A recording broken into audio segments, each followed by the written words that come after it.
Amém? Bom, então para você que nos assiste hoje, que já nos assistiu nos últimos domingos, nós temos seguido uma série dos nomes de Deus. Aprendemos que o nosso Deus é um Deus de paz, o nosso Deus é um Deus de proteção, o nosso Deus é um Deus poderoso, mas também é um Deus que está próximo de nós. E hoje nós falaremos sobre Deus sendo a nossa bandeira, Jeová Nissi.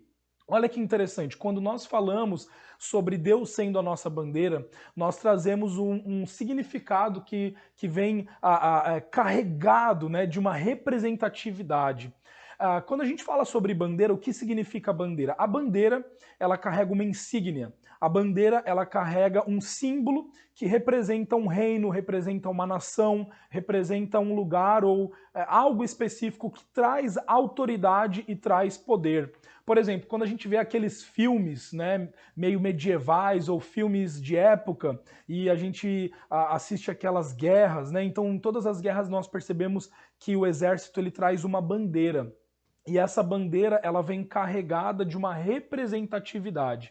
Por exemplo, pensa comigo, um diplomata ou talvez um embaixador que mora em outro país, né? Qual é o trabalho dele? Qual é a função dele? Ele está ali para representar a sua nação. Então, por exemplo, um embaixador que mora na África do Sul, ele está ali representando no país da África do Sul o Brasil. Então, quando alguém vai falar com ele, quando alguém vai tratar sobre algum assunto, ele não enxerga a pessoa, o embaixador por si só, o diplomata. Quem ele está vendo ali? Ele está vendo a nação brasileira, né? Então, quando o presidente do Brasil ele viaja, né, para outros acordos ou conversas ou reuniões, ele está trazendo uma representação do Brasil. É muito importante nós entendermos que Jesus Cristo, ele é o nosso mediador. Cristo, ele é o nosso intercessor. Jesus Cristo é o nosso representante. Meu querido, eu e você temos um representante, temos um advogado. Eu e você temos um Deus que nos representa, que representa as nossas causas, que luta as nossas guerras, que luta as nossas batalhas. Você não está sozinho, a sua família não está sozinha. Nós temos um Deus que nos representa. Olha que coisa grandiosa que é nós entendermos isso. O livro de Gálatas fala um pouco sobre esse assunto. Gostaria que você abrisse comigo ou acompanhe comigo enquanto eu leio este versículo. O livro de Gálatas, o capítulo 3, versículo 19, diz assim: qual era então o propósito da lei? Foi acrescentada por causa das transgressões, até que viesse o descendente a quem se referia a promessa. E foi promulgada por meio de anjos pela mão de um mediador. Hebreus capítulo 9, versículo 15 diz: por essa razão, Cristo é o mediador de uma nova aliança, para que os que são chamados recebam esta promessa, a herança eterna, visto que ele morreu como resgate pelas transgressões cometidas sobre a primeira aliança. Então olha que interessante, nós estávamos debaixo de um lugar de morte, nós estávamos debaixo de um lugar de fracasso, de derrota, eu e você estávamos colocados nas trevas, mas o nosso Deus, o Senhor Jesus Cristo, ele nos tirou deste lugar. A morte de Cristo Jesus, ela tem um significado de resgate, ela tem um significado de pagamento pelo meu pecado, pelo seu pecado. Cristo, ele nos resgatou. Só que ao Cristo morrer por mim e por você, ele também se torna o nosso mediador, ele se torna o nosso representante. Então, olha que interessante, queridos, agora eu e você já não estamos mais sozinhos ao enfrentarmos situações, ao enfrentarmos circunstâncias da nossa vida. E a gente pode se perguntar, tá, Cristo me representa no quê? Cristo, ele é o meu mediador com relação ao quê? Então, duas coisas muito importantes que eu quero frisar nessa noite. Primeira delas, Jesus, ele nos representa para Deus. Todas as vezes que nós estamos diante de Deus, Deus está olhando para nós. Quem ele enxerga? Ele enxerga Cristo. Cristo é o nosso advogado diante de Deus. Cristo é o nosso representante diante de Deus. Cristo é o nosso mediador diante de Deus. E é importante você entender isso. Sabe, queridos, eu quero que hoje, nessa pregação, nessa palavra, você saia daqui com uma convicção no seu coração da maneira como Deus te enxerga. Não importa o que as pessoas disseram a seu respeito, não importa os fracassos que você teve no seu passado, não importa como seu professor te chamava, como seus amigos, os seus colegas, ou talvez como pessoas muito queridas falaram a respeito de você. O importante é como Deus fala sobre você, o que Deus enxerga quando Ele vê você. E sabe o que Ele vê quando Ele enxerga você? Ele enxerga Jesus Cristo. Porque eu e você agora temos um representante, nós estamos inseridos em Cristo Jesus. Então todas as vezes que eu e você estamos diante da presença do nosso Pai Celestial, estamos diante de Deus, Deus ele olha para você e ele vê o quê? Santidade. Deus ele olha para você e ele vê o quê? Pureza. Deus ele olha para você e ele vê um filho amado. É por isso que eu e você podemos entrar com confiança na presença de Deus, porque agora, meu amado, meu querido, nós não mais somos devedores para Deus.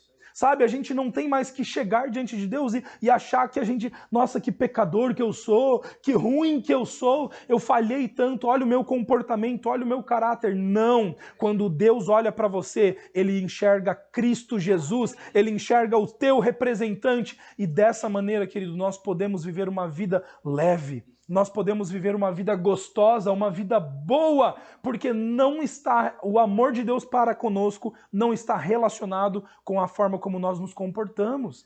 Ele não ama você por aquilo que você pode fazer. Ele ama você por quem você é. Ele não ama você pelo que você pode produzir, por aquilo que você pode dar a Ele. Não. Ele ama você por quem você é. E você está revestido de Cristo Jesus. Você é uma nova criação. Você é uma nova natureza em Cristo Jesus. Você pode dizer amém onde você está? E, querido, agora eu gostaria de contar para você duas histórias. Eu queria fazer aqui uma alegoria. Nós vamos ver duas histórias, dois paralelos. Uma delas falando sobre a primeira aliança, sobre a velha aliança. E outra história falando sobre uma nova aliança. Então, nós precisamos entender aqui uma velha perspectiva, uma antiga perspectiva de vida. E agora nós nos deparamos com uma nova perspectiva de vida, uma nova visão. Então, a primeira história que eu gostaria de contar para você está em Êxodo, o livro de Êxodo, capítulo 17, do versículo 9 até o versículo 15. Aqui nós temos a história de Moisés, que era o líder do povo de Israel, né, nessa época, e aqui tínhamos o povo amalequita. E os amalequitas, eles estavam lutando contra o povo de Israel. E então a gente tem aqui Josué comandando o exército, e Moisés ele está no alto de um monte com Arão e Hur. Né? Então essa batalha. Vamos ler aqui esse texto para a gente ver como que essa história se configura. Então Moisés disse a Josué: escolha alguns dos nossos homens e lute contra os amalequitas. Amanhã tomarei posição no alto da colina, com a vara de Deus em minhas mãos. José foi então lutar contra os amalequitas, conforme Moisés tinha ordenado. Moisés, Arão e Hur, porém subiram no alto da colina. Enquanto Moisés levantava suas mãos, mantinha suas mãos erguidas, os israelitas venciam a batalha. Mas quando Moisés abaixava suas mãos, os amalequitas venciam. Quando as mãos de Moisés já estavam cansadas, eles pegaram uma pedra e a colocaram debaixo dele, para que ele se assentasse sobre essa pedra. Arão e Hur mantinham as mãos erguidas de Moisés, um de cada lado, de modo que as mãos permaneceram firmes até o pôr do sol. E Josué derrotou o exército amalequita ao fio da espada. O versículo 15 diz: Moisés construiu ali um altar e chamou: o Senhor é a minha bandeira, Jeová Nissi, o Senhor é a minha bandeira. Olha que interessante esse texto. Aqui nós vemos que Moisés ele era um mediador do povo de Israel. Aqui Moisés ele traz uma representatividade, então ele representa o povo de Israel para Deus e ele representa Deus para o povo de Israel. Moisés ele tem uma função aqui de representar o poder de Deus para o povo. E como que Moisés fazia isso? Com a vara, com o seu cajado. O símbolo da vara, o símbolo do cajado é um símbolo, é uma representação dos milagres, do poder de Deus na terra, dos sinais e das maravilhas. Por exemplo, Moisés ele pega o cajado e com o cajado ele abre o mar vermelho. Com o cajado, Moisés ele transforma o seu cajado em serpente e a serpente de Moisés come as serpentes do faraó, do Egito. Nós temos em outro lugar Moisés com o mesmo cajado tocando na rocha e a água brota da rocha. Então, em vários momentos, nós temos essa figura da vara, essa figura do cajado como uma figura que aponta para o milagre, que aponta para os sinais e as maravilhas.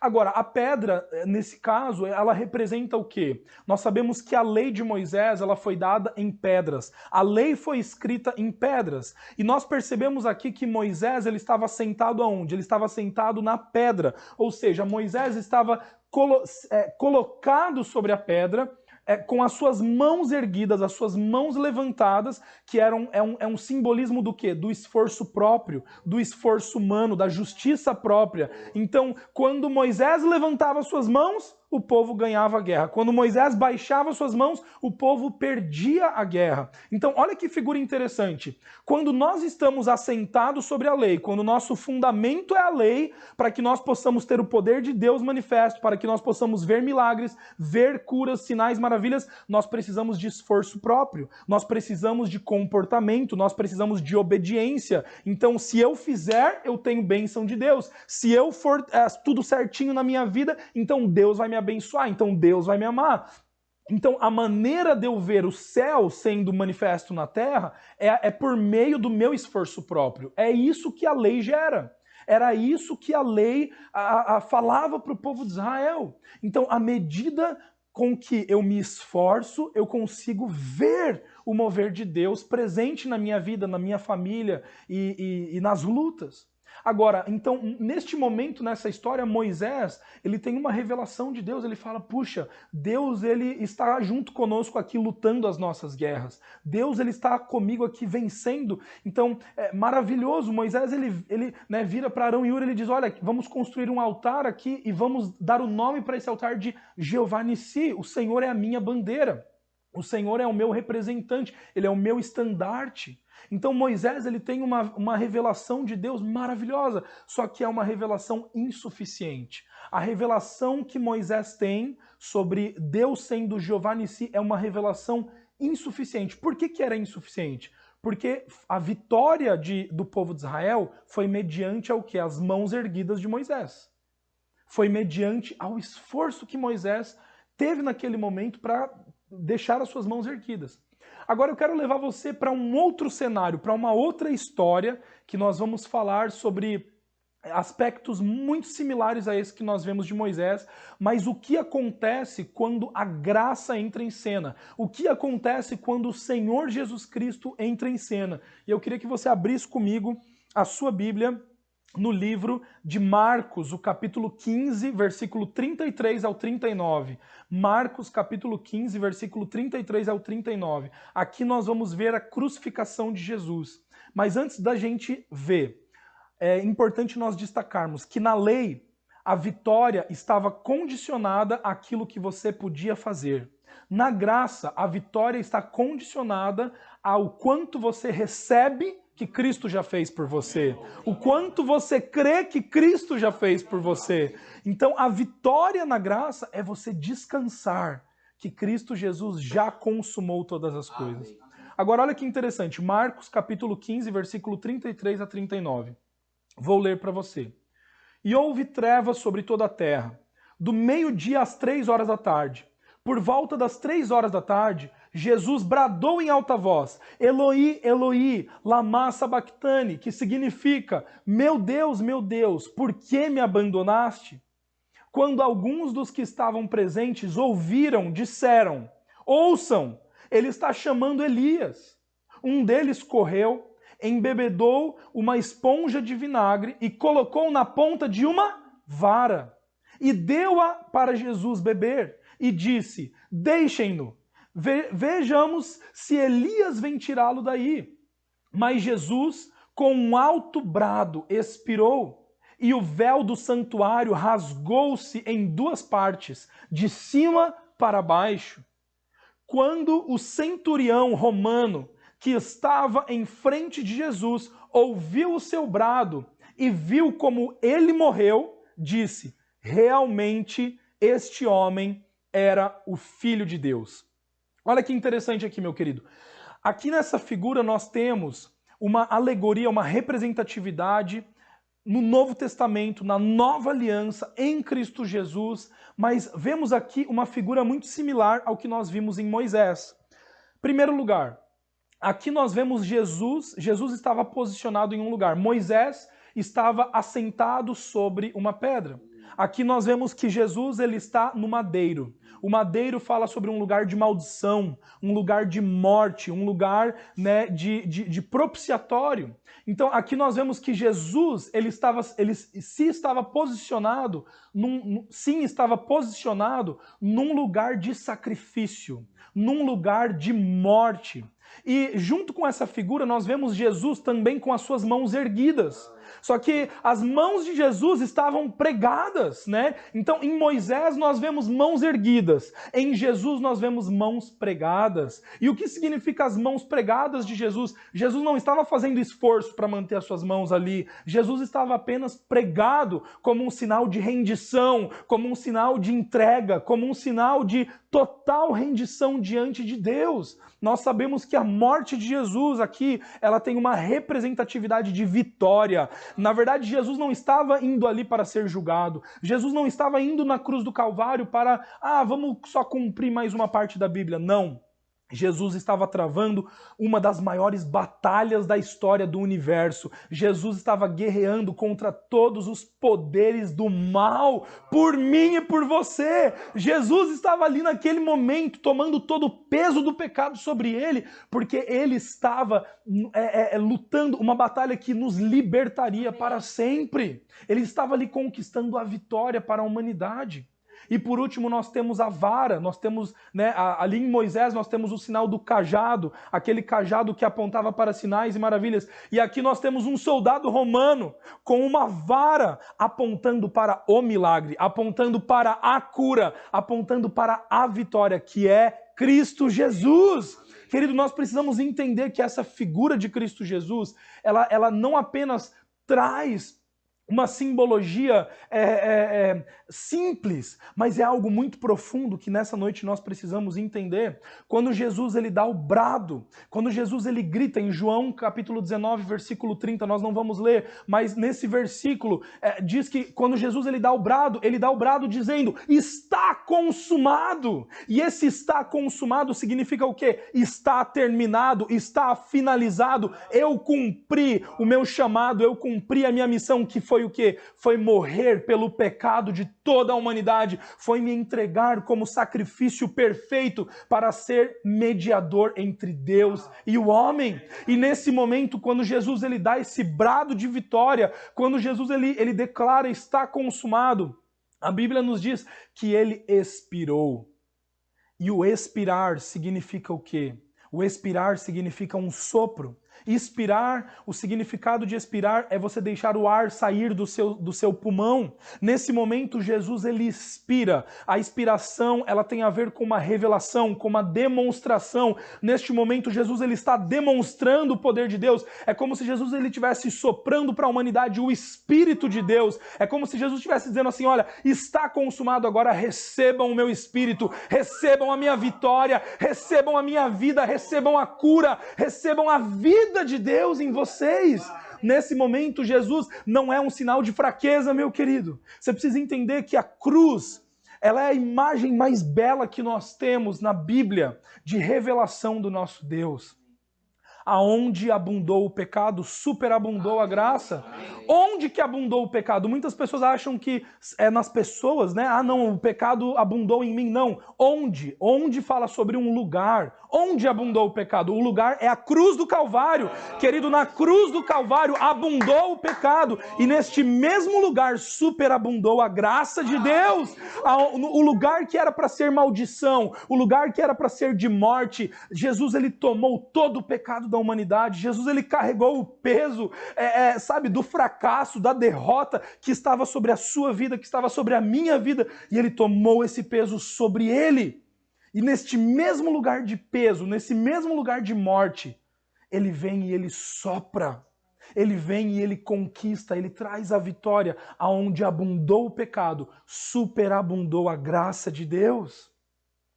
Meu querido, o sopro de Jesus Cristo, ele foi tão forte que a Bíblia nos relata que no santuário, no templo ali em Jerusalém, o véu foi completamente rasgado, de cima para baixo. E o véu, ele traz uma simbologia, ele traz uma representatividade de separação. Querido, a separação que havia entre o ser humano e Deus, a separação, as barreiras que haviam entre nós e o nosso Pai Celestial, elas foram completamente quebradas em Cristo Jesus. Quando Jesus, ele sopra, ele também rasga esse véu e agora não existe mais separação. Não existe mais separação entre você e Deus. Meu querido, se você nesse momento, onde você estiver, na sua casa, no seu quarto, não sei, declare comigo, repita isso comigo agora. O meu Deus é o meu representante. Jesus me representa.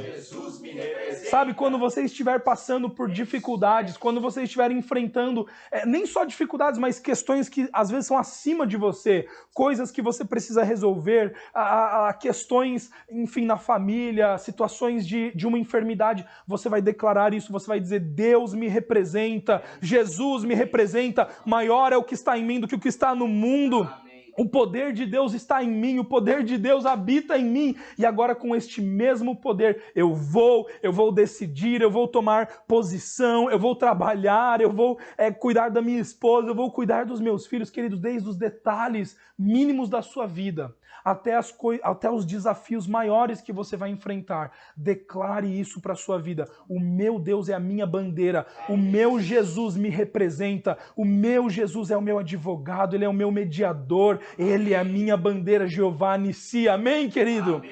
Olha o que diz o versículo de 1 Coríntios, capítulo 15, versículo 54 ao versículo 58.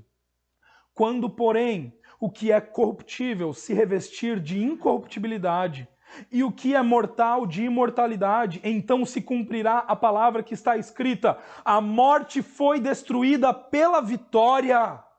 Quem destruiu a morte? A vitória é uma pessoa, você sabia disso? A vitória é uma pessoa. Por isso que nós somos vitoriosos, mais do que vencedores, porque nós estamos na vitória. Jesus Cristo é a nossa vitória. Querido, vitória não é uma ideia, vitória é uma pessoa. E nós, por estarmos na vitória, nós também somos mais do que vencedores. A morte foi destruída pela vitória. Então, nós podemos fazer essa pergunta, né, de uma forma meio arrogante mesmo, e dizer assim: ô morte, onde está você? Né? Diga isso. Quando você estiver enfrentando uma situação, ô doença, onde está você? Ô morte, onde está você? É isso que está dizendo aqui em 1 Coríntios. Onde está, ó morte, a tua vitória? Se nós estamos na vitória, a morte não pode ter vitória. Se nós estamos na vitória, a doença não pode ter vitória sobre a sua casa, sobre a sua família, sobre a sua vida. Olha o que continua dizendo. Onde está, ó morte, o seu aguilhão? O aguilhão da morte é o pecado. E a força do pecado é a lei. Meu querido, nós não estamos mais assentados sobre a lei. A nossa posição, o nosso fundamento não é mais a lei. Agora nós estamos juntamente com Cristo, assentados nas regiões celestiais. A tua posição não é mais uma posição de esforço próprio, de justiça própria. A tua posição agora é uma posição de descanso, é uma posição de desfrute, é uma posição de confiar na obra consumada da cruz do Calvário. Querido, a cruz é suficiente, a vitória da cruz é suficiente para que você tenha vitória na sua vida. Descanse nessa vitória.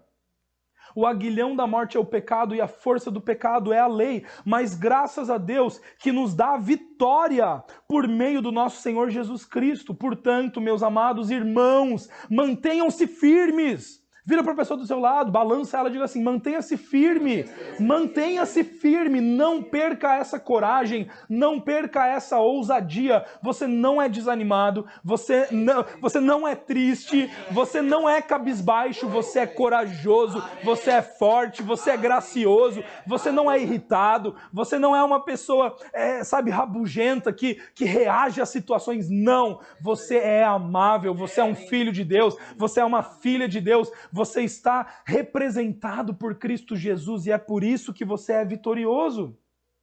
Portanto, meus amados irmãos, mantenham-se firmes e que nada os abale. Sejam sempre dedicados à obra do Senhor, pois vocês sabem que no Senhor o trabalho de vocês não é inútil.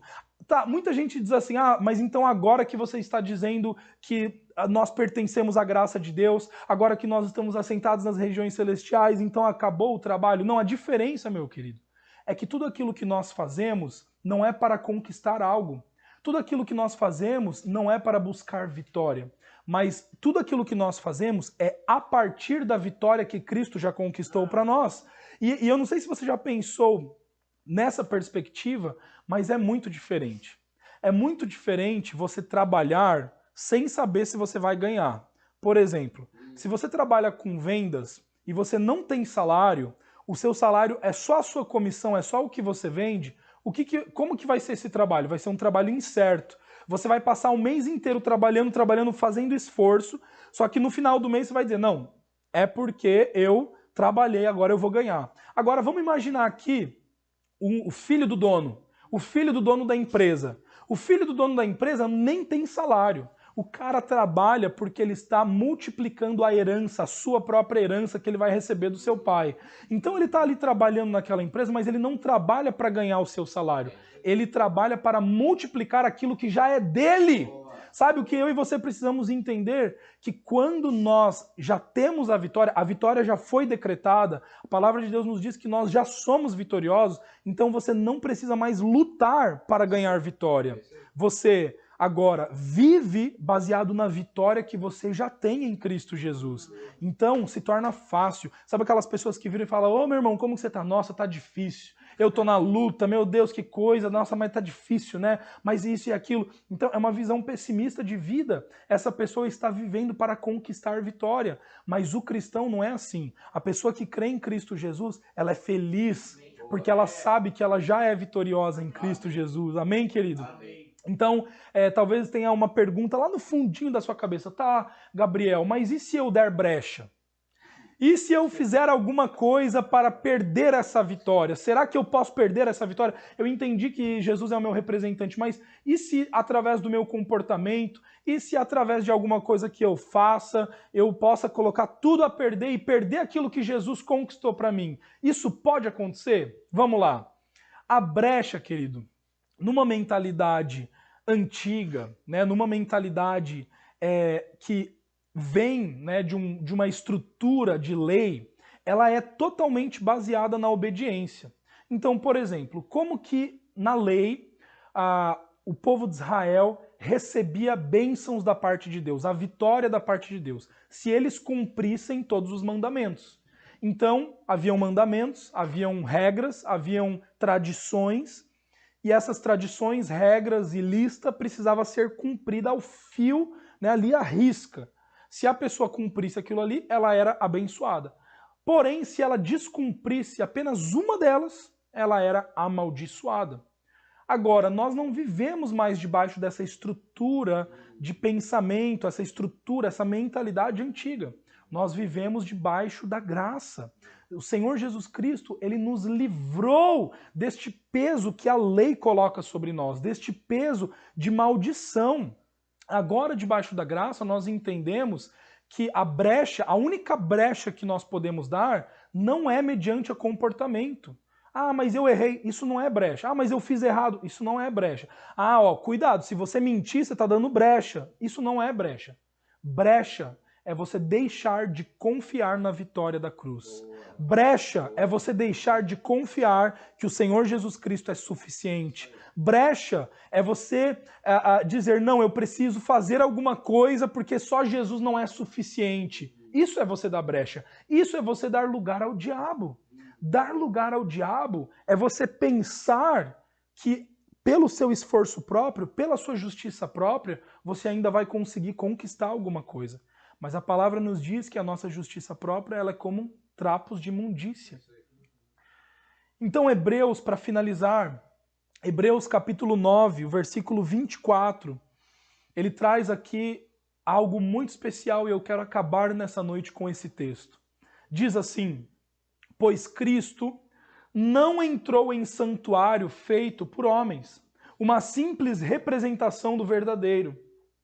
Ele entrou nos céus, para agora se apresentar diante de Deus em nosso favor.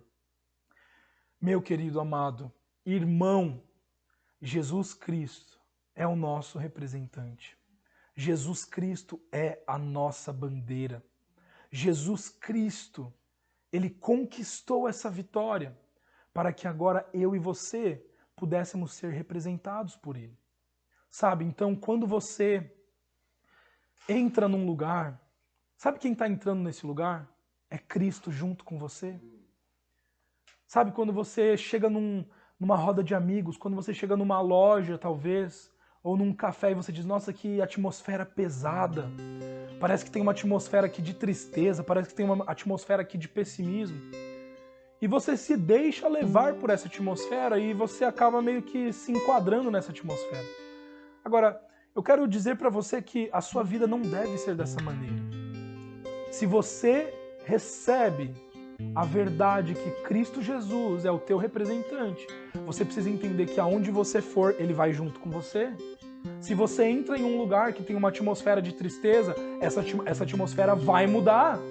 Se você entra num lugar onde existe pessimismo, aquele lugar vai ser transformado pelo otimismo.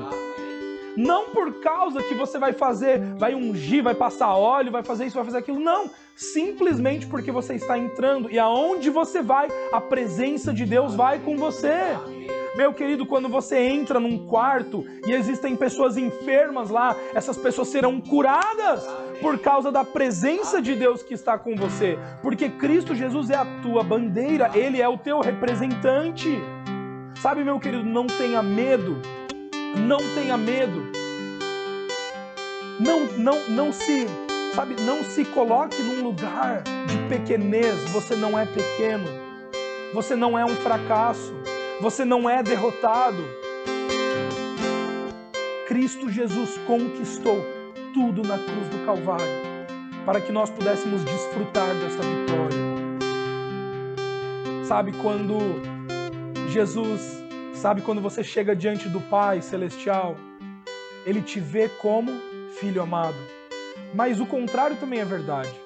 Quando Satanás, o inimigo, o diabo, tenta jogar uma seta de enfermidade contra você, sabe em quem bate essa seta? Não bate em você, bate em Cristo. Bate em Jesus porque Ele é o teu representante. Você precisa entender que Jesus Cristo é o teu muro de proteção. Jesus Cristo é aquele que está em volta de você. Por isso, nessa noite, nós queremos orar por você. Nós queremos orar pela tua família.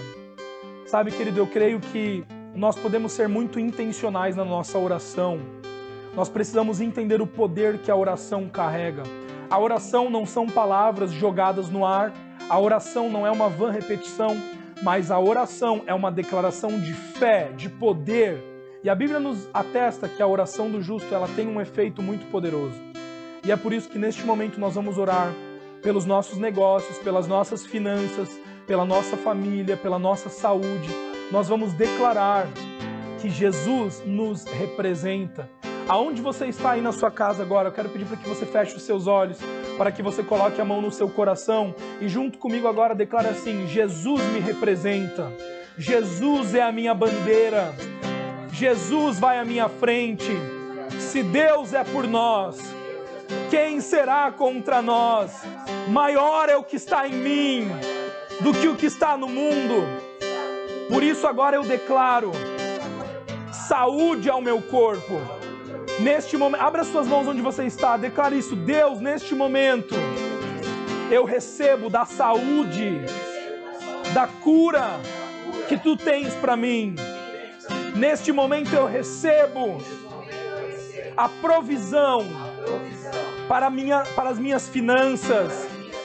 Eu recebo a provisão para as minhas emoções, para a minha alma. Eu recebo a provisão para a minha família. Deus, neste momento, eu declaro que Tu vais à minha frente. Deus, neste momento, eu declaro que todo mal, toda tentativa, toda seta maligna já está quebrada, já está caída. Não tem poder contra a minha casa, não tem poder contra a minha família, não tem poder contra a minha vida, porque eu estou revestido de Cristo, eu estou inserido em Cristo, e agora Ele é a minha vitória. Eu tomo posse dessa vitória, eu tomo posse dessa vida, eu tomo posse dessa graça. Obrigado, Jesus. Obrigado, Jesus. Amém.